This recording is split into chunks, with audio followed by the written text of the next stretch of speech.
Bonjour à toutes et à tous, bienvenue sur Miscom, je suis Claire Négrier, révélatrice de personnalités d'entreprise. Je vous retrouve aujourd'hui pour un nouveau chronocom sur la thématique de la semaine qui est la cohérence dans votre communication pour dépasser les leviers et les freins du développement d'une entreprise, rien que ça. Aujourd'hui, je vous propose de voir les outils à votre disposition pour une communication cohérente. Donc, on va rentrer véritablement dans le cadre. Je n'ai pas non plus envie de vous faire de démonstration, tout simplement parce que ces vidéos existent déjà et vous les avez en lien dans la description de cette vidéo. Mais l'idée, ça va être de faire un tour d'horizon sur tous ces outils, sur comment les utiliser pour vous aider à profiter de l'élément et puis forcément à vous pérenniser, parce que l'objectif d'avoir une communication cohérente, comme on va pouvoir y revenir en amont ou en aval, d'ailleurs ça fait partie aussi d'un article que j'ai publié la semaine dernière, que je ne manquerai pas de vous mettre en lien tout à l'heure.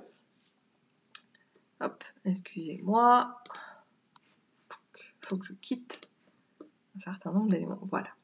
Donc, quels sont les outils à votre disposition pour une communication cohérente? On a bien évidemment la fameuse charte graphique. Pourquoi la charte graphique est importante? Parce que l'œil fait tout.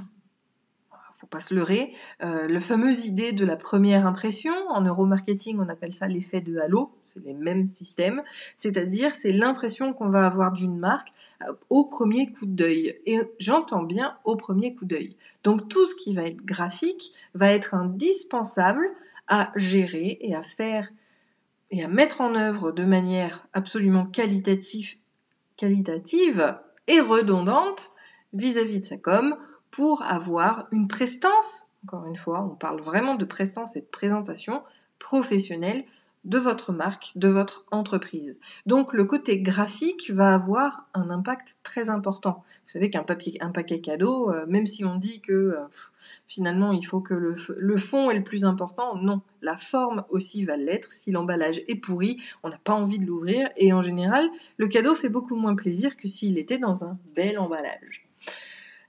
Pensez au furoshiki d'ailleurs pour les emballages. Petit côté zéro déchet. Bref, je m'égare. Je vous rappelle que si vous me rejoignez, n'hésitez pas à me faire un coucou, même en replay ou sur YouTube. N'hésitez pas à vous présenter en commentaire, que je puisse vous connaître et vous proposer des exemples qui vous correspondent et qui sont en lien avec votre activité. C'est quelque chose d'important pour moi. Donc ces outils-là, pour le côté graphique, on utilisera bien évidemment la charte graphique. Cette charte graphique regroupe, pour rappel, les codes couleurs, les codes utilisés, les typographies utilisées, bien évidemment, tout ce qui va être en lien avec votre marque va être répertorié dans ce document-là au niveau du graphisme. On va aller au-delà également puisqu'on va pouvoir, cette charte graphique, c'est pas un brandboard, et je suis en train d'écrire un article justement sur la différence des deux, mais la charte graphique, elle va se construire au fil du temps et on va venir rajouter des éléments. Si on crée une carte de visite qui est waouh, qui a un effet waouh, on va venir la consigner dans le document pour expliquer le pourquoi du comment. C'est-à-dire qu'on a l'essence aussi du graphisme qui va être répertorié dans ce document. Et on va avoir également tous les éléments graphiques que l'on va pouvoir créer pour sa communication. Donc ça peut être le graphisme, le fond pas textuel, le fond, en anglais on dit le layer. Donc c'est le patron, voilà, de votre publication. On va dire quelles sont les couleurs utilisées, comment on agence, comment on argumente, c'est-à-dire que le texte doit se trouver en plein milieu de l'image, que le logo va se présenter, je sais pas moi pour Miscom par exemple, souvent il est ici, en bas à droite de l'écran, parce que le logo de Miscom est pensé comme un tampon. Mon autre marque NCNcom, on est plutôt sur le bas de la page, mais au centre, pour pouvoir centrer l'attention de l'image. Tout ça va être consigné parce que graphiquement, ça a une importance et ce qui va permettre votre prestance. Si j'utilise un fond jaune, un fond vert, un fond rouge, enfin des fonds complètement différents pour utiliser la même chose, hein, d'accord? Je vais faire un fond différent à chaque fois, alors que je vais utiliser ou je vais faire une publication sur le même thème. Je sais pas, moi je prends par exemple mon virelangue du mercredi.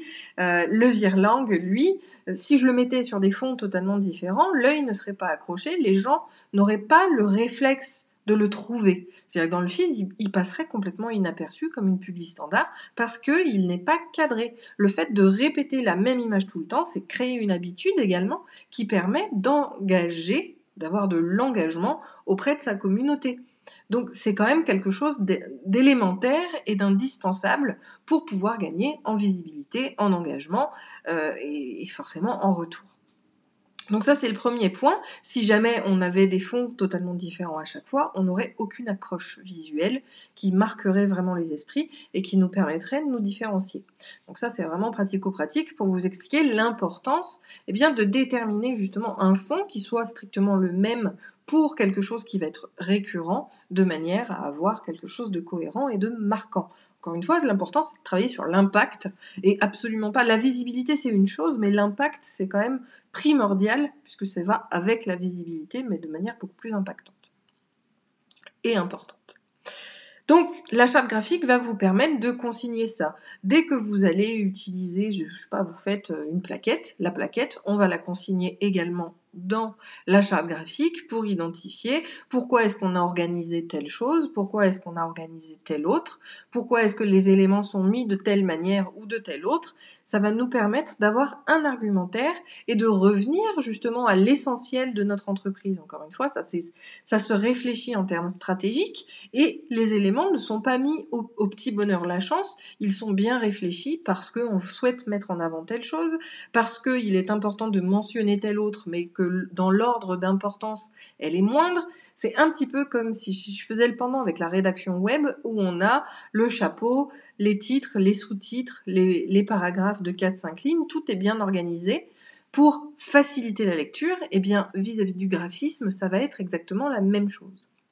Vous avez également, alors c'est ce que je le disais tout à l'heure, le brand board, qui lui est quelque chose de beaucoup plus simple, mais dès que j'aurai rédigé mon article, je vous le mettrai en lien. C'est quelque chose qui est beaucoup plus simple et qui va être pratico-pratique pour vous rappeler quelle couleur, quel typo et quels éléments vont être utilisés. Et c'est ce qu'on va faire et c'est ce qui va nous servir quasiment tous les jours, quasi quotidiennement. Donc c'est un truc qu'on se colle à côté de l'écran pour rappel et avoir tout sous le coude au moment opportun. Donc ça, pour la forme, on va rester sur ces essentiels-là. Donc la charte graphique va être très intéressante.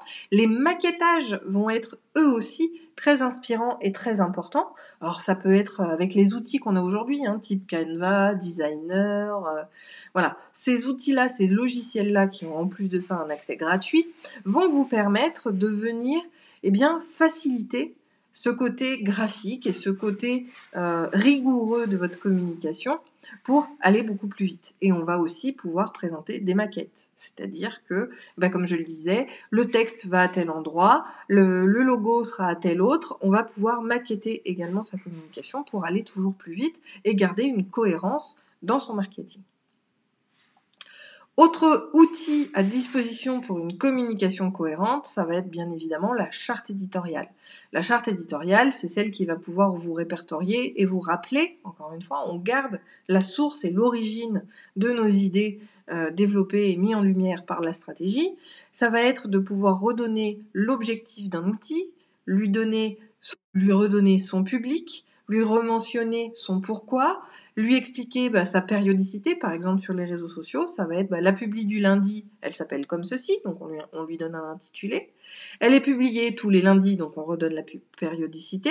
Elle utilise tel graphisme, donc dans les automatismes, on peut aussi aujourd'hui faire des liens sur les pages web pour pas avoir à chercher, ce qui fait qu'on ouvre un seul outil et on a juste à cliquer pour arriver au bon endroit. Ça, c'est quand même bien la technologie pour ça. Il va donner également à qui on s'adresse, donc on va avoir une idée de message et une idée de cible, et on va lui redonner aussi, si on l'associe à un lien web, si on l'associe avec, une vidéo par exemple, on va pouvoir le faire. Ça peut venir également, en parlant de vidéo, ça m'y fait penser, la vignette de présentation de Miscom est toujours la même, on va pouvoir venir à la fois sur la charte éditoriale, mais sur la charte graphique, les présenter dans les deux cas pour réexpliquer le pourquoi c'est construit comme ça et pourquoi il est important de le respecter. Encore une fois, la rigueur va vraiment venir travailler et vous aider pour gagner, comme on dit en marketing, des parts de marché. C'est à la fois gagner la confiance de vos leads et prospects et bien évidemment de vendre davantage de produits ou de services et de vous développer ou du moins au minimum de vous pérenniser dans le temps. Et la communication est indispensable pour cela. Quel autre outil avais-je encore en tête ? Il est reparti, voilà, problème, j'ai pas noté. Donc voilà, je suis bien embêtée. Quel était le dernier outil dont je voulais vous parler ? On a vu la charte graphique, on a vu donc, comme je le disais, les outils qu'on a aujourd'hui de graphisme qui vous permettent d'accélérer les choses et d'aller beaucoup plus vite. On a vu la charte éditoriale. Vous avez aussi le mind mapping que je trouve très pertinent en termes de cohérence de communication parce qu'il va nous permettre de travailler sur les différents sujets et sur les différentes idées. Et ensuite, on va pouvoir se construire, pourquoi pas, une grille de sélection qui va permettre que tout soit cohérent les uns avec les autres. Mais l'information primordiale à passer, c'est que cette fameuse cohérence, qu'elle soit sur le fond ou sur la forme, va vraiment vous permettre de passer un niveau et d'aller au-delà du chiffre que vous pouvez développer aujourd'hui. C'est pour ça que même si on n'en a pas besoin au début, on en aura toujours besoin par la suite pour pouvoir aller plus loin que le point où vous en êtes à l'instant T. Voilà. Si j'ai d'autres outils en tête, je vous les mettrai en commentaire, parce que ça sert à rien que je fasse un gros blanc à essayer de réfléchir et de retrouver mes idées. C'est pas grave, c'est le jeu des lives, hein, ma pauvre Lucette. Je vous souhaite une très bonne journée, un très bon appétit. On se retrouve demain sur Facebook, puisqu'on est jeudi, donc demain vendredi, pour le Claire part en live, où je répondrai à toutes vos questions, donc n'hésitez pas à me rejoindre. Et je vous dis un bon week-end pour ceux qui me verraient en replay ou sur YouTube. Et on se retrouve lundi pour une nouvelle thématique. Je vous souhaite une très bonne journée et un très bon appétit.